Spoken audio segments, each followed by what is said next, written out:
Cet épisode s'ouvre sur quelque chose d'étrange et de touchant à la fois. Purul qui regarde Engin comme si elle ne le connaissait pas. Elle lui dit qu'il n'est pas son mari, qu'elle ne le reconnaît pas. On sourit, les hormones probablement. Mais honnêtement, cette scène fait quelque chose de plus subtil que du comique. Elle semble mettre en miroir, dès les premières minutes, le thème central de toute la série. Reconnaître quelqu'un qu'on aime, ou ne plus le reconnaître. Ce n'est peut-être pas un hasard que ça ouvre l'épisode 100. Serkan devait être ailleurs. Il avait dit à Céline qu'il réglait une urgence et qu'il reviendrait. Et puis il arrive rejoindre Eda, seul au bureau, face à une présentation à recréer de zéro. Il propose son aide. Ce geste-là, on peut le lire de plusieurs façons. Il dira lui-même un peu plus tard qu'il l'a fait pour l'entreprise. Mais la série semble laisser penser qu'il y a quelque chose d'autre là-dedans. On a l'impression d'un homme qui semble choisir, sans vraiment se l'expliquer, d'être là où elle est. Pas parce qu'on lui a demandé, pas parce que c'était prévu, parce que quelque chose l'y a conduit, et il ne semble pas encore savoir quoi. Ils travaillent ensemble, ils recréent la présentation. Le café circule, devient une sorte de symbole de complicité retrouvée. Et honnêtement, après tout ce que cet épisode accumule, cette scène de travail silencieux entre les deux est peut-être la plus intimiste de tout l'épisode 100.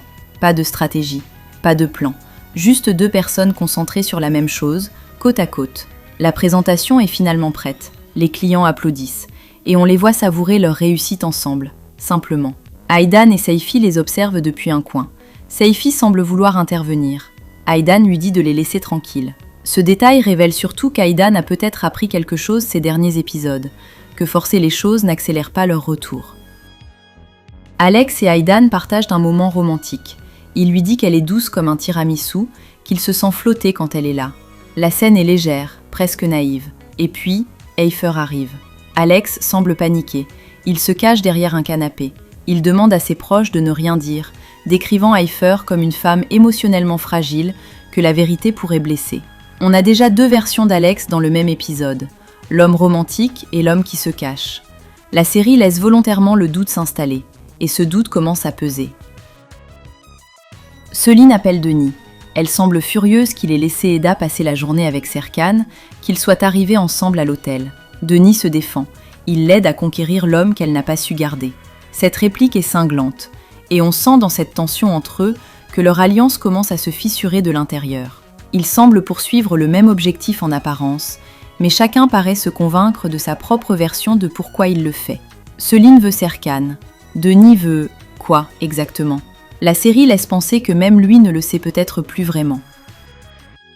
Aydan remarque le collier d'Eifer, un cadeau d'Alex apparemment, et la façon dont elle semble le regarder dit plus que n'importe quel commentaire. Plus tard, elle se prépare pour Alex avec un soin maniaque, jus détox, masque de beauté, tenue brillante. Elle refuse le bleu parce qu'Eifer l'avait déjà porté. On devine quelque chose qui ressemble à de la compétition, mais une compétition dont l'autre protagoniste ne semble pas encore consciente. Cette scène est drôle en surface, mais on sent quelque chose de plus fragile en dessous. Une femme qui se bat pour exister aux yeux de quelqu'un qui la regarde peut-être moins qu'elle ne le croit. Le lendemain matin, Eda et Denis marchent dans la neige. On sent que ses pensées semblent revenir vers Serkan. Elle évoque ce que ce serait si c'était lui à ses côtés, comme autrefois.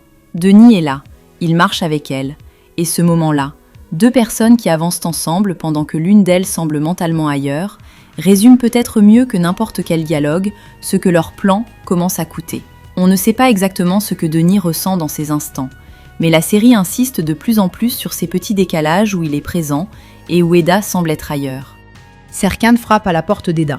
Il prétexte le projet de Chypre. Il travaille dans une ambiance calme, presque romantique. Et puis quelque chose bascule. Eda lui dit que le fait qu'ils se souviennent de tout sauf de leur relation ne l'affecte plus, qu'elle est heureuse avec un autre homme qui l'aime. Elle lui demande de ne plus frapper à sa porte. Honnêtement, cette scène m'a surprise dans sa dureté, parce qu'on sent qu'Eda ne dit peut-être pas ça parce qu'elle y croit vraiment. On a plutôt l'impression qu'elle cherche à se protéger, ou à le provoquer, ou les deux en même temps. Et Serkan qui répond sèchement, qui reproche, qui ne repart pas immédiatement, laisse penser que lui non plus ne semble pas y croire. Céline observe les gens heureux autour d'elle et se demande comment ils y arrivent. Denis lui dit que c'est rare que deux personnes s'aiment en même temps, qu'il semble convaincu que Serkan finira par se rendre compte de la valeur de Céline. Cette scène est intéressante, parce que Denis dit à Céline exactement ce qu'il aurait peut-être besoin qu'on lui dise à lui. La série semble suggérer que Denis occupe un rôle de confident pour tout le monde, sauf pour lui-même. Et ce silence sur ce qu'il ressent vraiment commence à prendre de la place dans l'épisode. Serkan ne semble pas se souvenir de l'anniversaire de Céline. C'est Pearl qui le lui rappelle. Il note l'information, froidement. Et pourtant, une fête est organisée. Céline est émue. Elle dit « Tu m'as rendue très heureuse, mon amour ». On ne sait pas exactement ce que Serkan ressent dans cet instant, mais la mise en scène insiste sur ce qui ressemble à un décalage entre l'émotion de Céline et une certaine distance de Serkan, une distance qu'il ne cherche peut-être même plus vraiment à dissimuler. Et puis, Aydan et Ayfer, qui se croisent dans un restaurant, qui réalisent toutes les deux qu'elles semblent être venues voir le même homme, Alex, qui se trouve à table avec une troisième femme. Honnêtement, j'ai souri. Et puis j'ai réalisé que la situation était bien plus explosive qu'elle n'y paraissait. Ayfer semble vouloir agir immédiatement. Aydan lui dit d'attendre. Et pendant qu'elle décide quoi faire, la confrontation avec Alex tourne au chaos absolu. Aydan lui assène un coup sur la tête avec une bouteille. Elle semble persuadée de l'avoir tué. La panique s'installe. Et Ayfer lâche une réplique que je n'oublierai pas de sitôt. « Tu n'as pas eu peur quand tu l'as tué, alors prends-le par les pieds ». Cette série sait exactement quand faire basculer une scène dans l'absurde total, et franchement, on en avait besoin. Elle retourne dans les toilettes pour déplacer ce qu'elle croit être un corps. Alex a disparu. Personne ne sait où il est passé. Quelque chose qui ressemble à de la panique totale s'installe. Ayfer ordonne à Aydan de se taire pour ne pas attirer l'attention. Et moi, quelque part entre le rire et la perplexité, j'ai pensé « Voilà ce que l'épisode 100 a choisi de nous offrir en guise de cliffhanger secondaire. C'est absurde, c'est parfaitement dans le ton de cette série. Et après tout ce qui précède dans cet épisode, c'est exactement ce dont on avait besoin pour souffler. » Ce que cet épisode 100 montre surtout, c'est que la série n'a pas choisi de marquer ce chiffre avec une révélation fracassante. Elle a choisi quelque chose de plus discret, et peut-être de plus juste. Serkan qui semble choisir d'être là où est Eda, sans se l'expliquer. Une présentation recréée ensemble dans le silence. Un café partagé.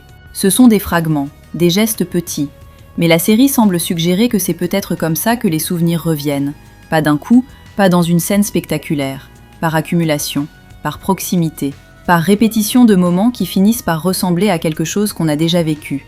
Sans épisode. Et honnêtement, je me sens toujours aussi investie. Dites-moi en commentaire. Vous pensez que Serkan est revenu aider Eda ce soir-là par hasard, ou on sent que quelque chose en lui commençait déjà à savoir où il devait être? Je lis tout, un like et un abonnement, ça m'aide vraiment chaque semaine. Merci d'être là depuis le début, ou depuis n'importe quel épisode, ça compte. Rendez-vous tout de suite pour l'épisode 101, Alex introuvable, Aydan et Ayfer dans une situation impossible, et Serkan qui accumule des moments avec Eda qu'il semble peut-être ne plus pouvoir ignorer. Moi, j'ai l'impression qu'on approche de quelque chose.